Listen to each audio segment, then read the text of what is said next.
There was very few issues there, in terms of throwing the ball. He was accurate, decisive, and all the things I said about the protection held up. The guys doing their job on the routes. So again, it was just really efficient performance, and keep building on it. What does Cam Taylor-Britt need to do to kind of get himself back into the rotation? Yeah, just be consistent. Consistency, week to week, day to day. It's the biggest thing. Is the door open for him to Yeah, work his way back? of course. Yeah, he's talented, high energy, wants to do right. Just keep working at it. You obviously had to rotate guards in because of injury and whatever else. Yeah. Do you think you found the right route? I think as of right now, we'll just keep working through it. But a lot of guys we know we can rely on. That's critical. Young guys that are ascending, veteran guys who we can depend on, and that's really good to have. Zach, do you feel like it's positive for Trey Hendrickson, the long break here before the next game? Yeah, he was pushing to play yesterday, so I can't speak on that today, but I'd have to feel at least reasonably optimistic, given that he was pushing to play yesterday. Flacco was talking about how some of the plays, not the plays, but simple, throw the out to Jamar, you flip the ball to T. Mm-hmm. How much do you see kind of the playmakers shine as Flacco kind of takes what's there? Yeah, and that's really always what we've hung our hat on. It's just trying to find ways to get those guys the ball. I think of Jamar's 15 catches against Arizona was very similar. A lot of those were quick hitters, just trying to get the ball in his hands because you were getting some access there. And so yesterday was definitely a great example of that. I haven't tallied them up yet, but there was probably 5 to 7 throws in the run game that we took. And anytime you're getting that, that's not a protection call for the linemen. They're blocking a run, so they get to come off. And usually you're throwing it because it's the best look you can get. So you should be getting a completion, and oftentimes when you're completing it, you're getting Jamar one-on-one, which sooner or later that thing's going to break for a 60-yard gain instead of sometimes a 7 or an 8-yard gain. So it's just a really, really effective way to live, and we'll try to continue to build off of that. We've always had it. We'll continue to build off of it as we go. And then maybe the biggest wrinkle of all time here was, I believe, 3 straight dropbacks out of under center. Yeah. Was that something that Flacco liked? Well, Pitch had that recommendation. Pitch had seen some stuff going back against Pittsburgh previously that he thought would fit well in the plan. And so initially we had an 8-play package and then whittled it down to 3. We added another one. We had 4 total that we carried. They were good. It's some of them we had to check out of, and sometimes that's going to happen. But it was effective for us. The way that they tried to combat some of that stuff, we thought it would be effective for us. And whether we continue to build on it or not remains to be seen, depending on our future opponents. What did the tape show you of Barrett and Demetrius's game? Yeah, there's positives and there's things to continue to learn from. And it's, I'm thinking, I don't know how many games Aaron Rodgers has played in, but as I'm watching the tape, it's, he's probably in the 230s to 250s in terms of amount of games he's played in his life. And I'm looking at 2 linebackers and Shamar playing in his real second and a half game almost. They're playing in games, 6-5, 3. And some of the things that Rodgers does to really stress you, he tries to get you in a look, and then he likes to check the play, and he's in no huddle, he's in tempo, and so it causes a lot of stress. And so there's a lot for these guys to learn from. They're going to continue to ascend and learn as they accumulate reps, and they get to game 7 and 8 and 9. Someday they'll get to 250, hopefully. That'd be amazing. But we're going to gain a lot from them getting this experience, and they're going to continue to get better every week. And I'm really pleased with the way that they approach everything, and they're just going to keep learning and keep getting better. We talked a lot about marrying the run and the pass, and when the run game starts working last night, you see that the obvious one would be, you get a play action, throw it out to Noah. But what are some of the more nuanced ways that you saw the run game hitting last night impact what you were able to do in the past game? Well, we were trying to do best to get some variety there, run the ball on some 2nd and 10s against them, which they oftentimes have the upper hand there, so we were trying to take that back a little bit. And so they're not always sexy 10-yard runs, but sometimes they're 4- and 5-yard runs that keep you out of a 3rd and 10. And so that to me was as important as Chase's explosive down the middle to the right sideline, and the left one that he toe tapped the sidelines. Those to me were as effective. It was a 2nd and 10 run that got us to 3rd and 5, or second and 8 run that got us a first down. Those were the ones that, to me, as a play caller, really allowed us to effectively operate on offense. What do you think in the last couple of weeks here has been something that has changed or been a difference maker in the running game? I mean, is there something that you see and you've noticed that looks different now? Yeah, I mean, I hate saying this, but because you're looking at it in the first couple of weeks, and it's like we're just right there, and there's just this one element on this play, and then the next play it's this other thing, and so once that starts to click early in a game and you feel a rhythm, the confidence rises, and again, as important when you're completing football, sometimes we're just completing balls to 2nd and 4. Now you can call another run and keep leaning on it. So you've heard me saying here a million times, just getting a first down allows us to play more freely. We got a lot of first downs last night. So you get a chance to let everything work more and keep, even if you get a 0-yard run or a 1-yard run, you can still come back to it because you got a good amount of plays in those drives, and the offense has a lot of confidence. So it just allowed us to continue to lean into it, and I hate to say it took off. We only ran it 15 times or so, but it was effective for us, and it kept us on schedule and allowed us to do all the other things we wanted to do from an attacking standpoint. After getting Flacco ready to play 2 games in 10 days, now you get a chance to breathe. Kind of what's next in this process of it had just been a crash course, but now maybe you get to do a little more. Yeah, and again, it's all coming to him. It's all making a lot of sense to him. What you find in this game, it's not even the complexity of the play call. It's just a word that sounds unfamiliar. That when you're looking at the call sheet, it made sense, and then I'm saying it, and it's not registering what word I'm saying. So there was a couple repeats in there yesterday that we were trying to make work, and it wasn't a complex play call. It's just the phrasing of how it is, and so I'm impressed of how he does handle all these long play calls we have. Because on 3rd down we're got 2 play calls, and red zone was a lot too, and he did a great job taking it all in. So now with a full normal week here coming up with an extra day on Monday as well, I think it'll be really helpful, and it'll really slow down, and we can hone in on what he continues to do best and keep featuring that. I know it had to be.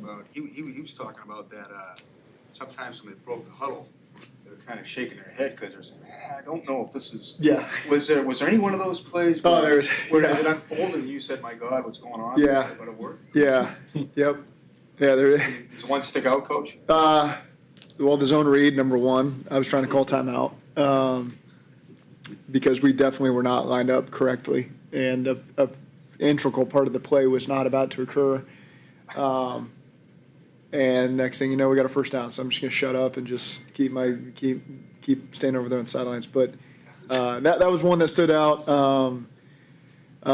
There's a couple of quirky formations, and again, it's all the phrasing, and it's part of me is I'm so used to talking to 2 guys that have been here for so long, and so I can say it quickly because they've heard it a million times, and so he's hearing some of these pairings for the first time with us, and it's anybody in this room, you can teach it to them, and you need to hear it a couple times, especially in a moment like that, for it to, okay, this is what he's trying to say to me. And but we worked through it, and good, and it's two 40-year-olds just communicating as best we can with each other, and so again, it made it work, made it exciting, and we'll just continue to grow from there. He said last night you were patient with him through all of that, and I mean you only have so many timeouts you can burn.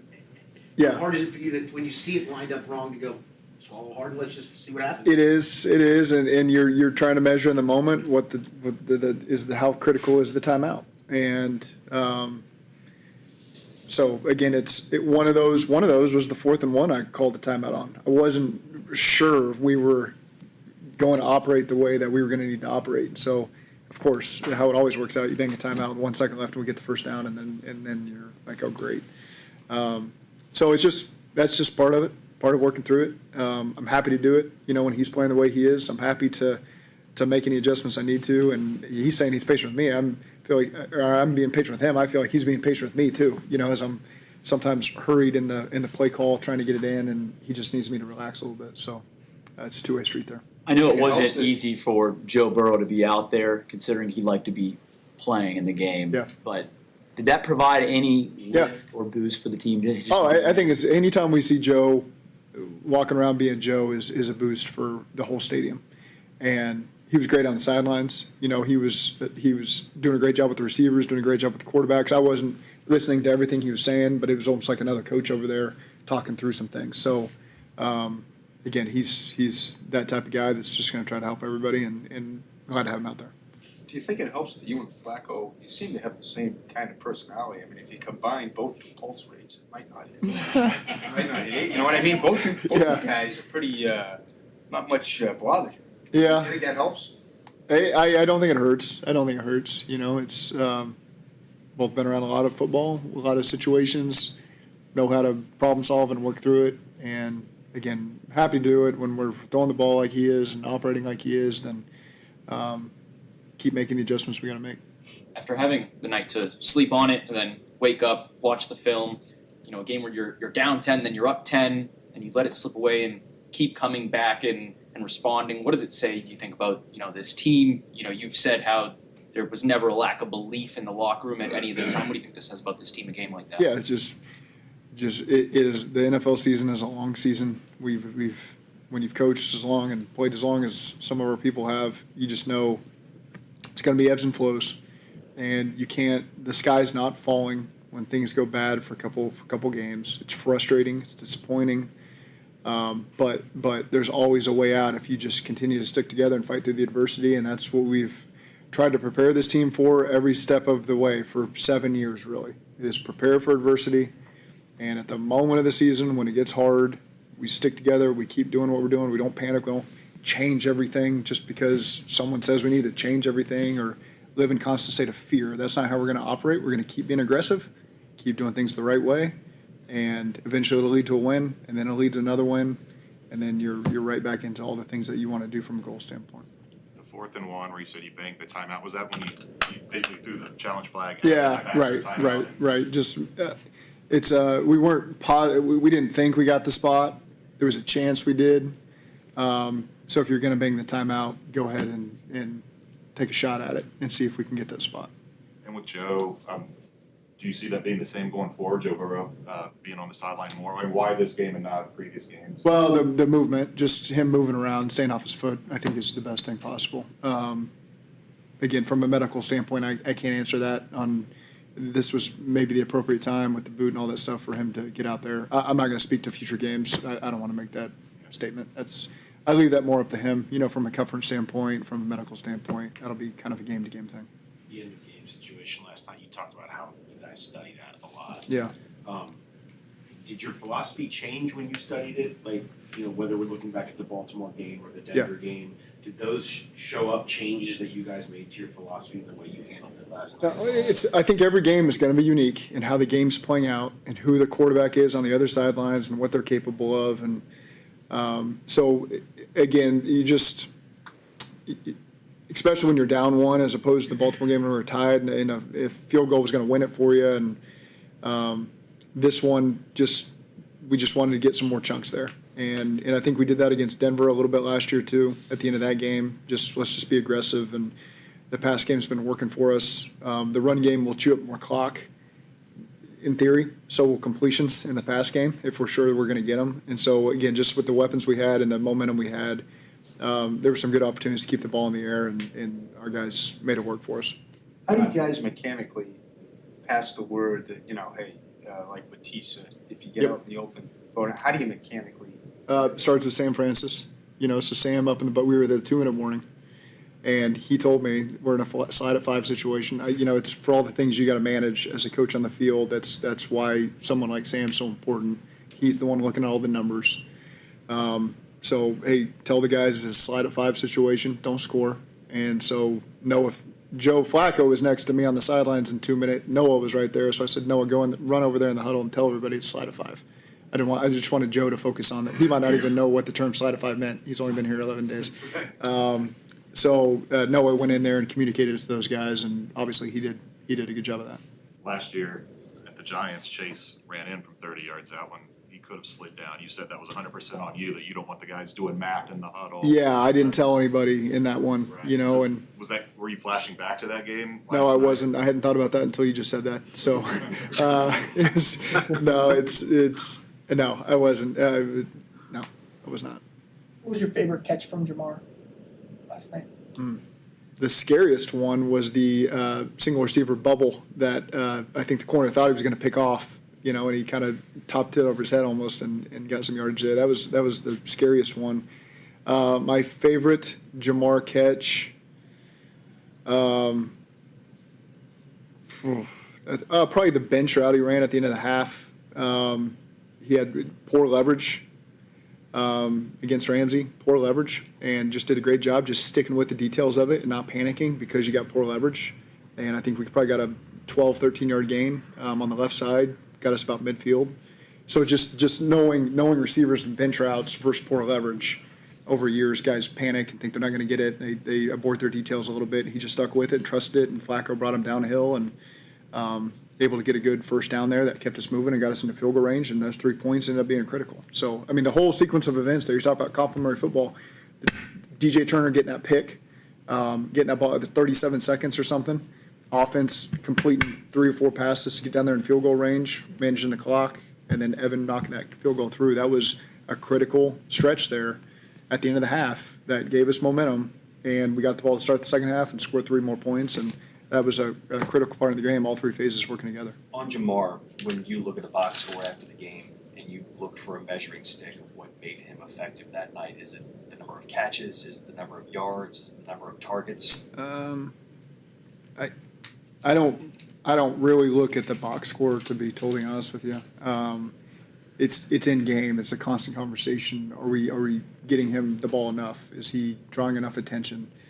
Is he moving enough? So those are more just series to series, constant conversations, and that's our whole offense is formatted around that, making sure that no one can get a beat on him, and we try to make him honor every cut he can make, every position he can be in. But it is not possible if he wasn't the high IQ player that he is. He handles more than anybody could ever realize. There are clips last night. He's going to be talked about. 16 catches, franchise record. I'm going to show the team here in an hour his block on one of Chase Brown's runs down the field, in which he was running a route that he didn't get the ball, and then he transitioned into sprinting 40 yards down the field, similar to the Lions clip a couple years ago. I'm going to show the catch he had on the sideline where he licked on Highsmith. He's in protection, helping Orlando there for a second and putting his hand, doing every little detail. And so what an unbelievable example for all of our young players in our team that are hungry, they got talent, they have high energy, but just buying into every little detail. Jamar's, I'm not even care about the 16 catches. I care more about what he does to lift the team with the little things that he buys into and does. And his energy is just constant, is to me as much as him getting 16 catches in a game. One of the compliments, too, I think, to his game would be the gravity that he brings with defensive players. You saw it on the shot to Andre Yoshibas as well. Right. Yeah, they're playing double. They're trying to take away our two primary guys, and Yoshi's able to step up, and that's quarterback having faith that Yoshi's going to be able to win that matchup and be where he's supposed to be on a rep that we have only walked through. You don't get a chance to hit that full speed on a Thursday game, and so again, it's just guys being on top of the details, and that's a credit to the coach. I mean, that's a great scheme by. That's Troy with his details in that receiver room. That's Brad with the details in the quarterback room. Pitch and Scotty do an unbelievable job formulating our pass game. And so just tremendous job by all the coaching staff there as well. How many reps do you think, how many practice reps do you think Chase and Flacco have had? Not many. Live? Yeah. However many we got last Thursday. And, some of the walkthrough reps on Friday. So, I don't know. Live balls he's thrown to him, 5. Maybe. It's kind of astounding. Yeah, it is. Yeah. That's why you and I aren't Joe Flacco and Jamar Chase